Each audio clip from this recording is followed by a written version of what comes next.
शुभ संध्या दोस्तों। तो कैसन बानी आप सब? फिर से लायल बानी भोजपुरी में एगो नया समाचार बा सुपर स्टार गुंजा सिंह का, जिनका कल सुबह 6:30 गाना रिलीज हो रहा बा एसआर के म्यूजिक पर, जिस गाने का टाइटल है तोहरो ता मेरे दूसरे के माल होए। इस गाने को साथ में गाई है नेहा राज। अभी इस गाने को लिखे है गौतम राज जी। इस गाने का म्यूजिक डायरेक्टर है आर्या शर्मा जी। तो आप लोग कल सुबह 6:30 तैयार रहे, एसआर के म्यूजिक पर रिलीज हो रहा है, तो आप लोग इस गाने को प्यार से। अब चलते हैं दूसरा खबर की ओर। दूसरा खबर है अंकुश राजा जी का, जिनका गाना कल सुबह 7 बजे रिलीज हो रहा बा। इस साथ में गाई है खुशबू तिवारी केटी जी। इस गाने को अंकुश राजा ऑफिशियल पर रिलीज किया जाएगा।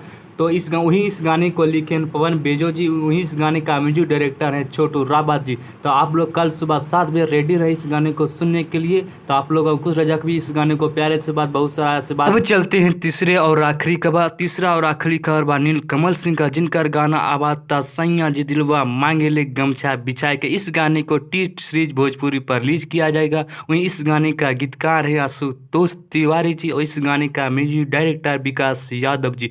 और इस गाने के साथ गाई है शिल्पी राज जी। तो आप लोग इस गाने को बहुत सारा प्यार आशीर्वाद दे। धन्यवाद। फिर मिलेंगे अगले वीडियो के साथ।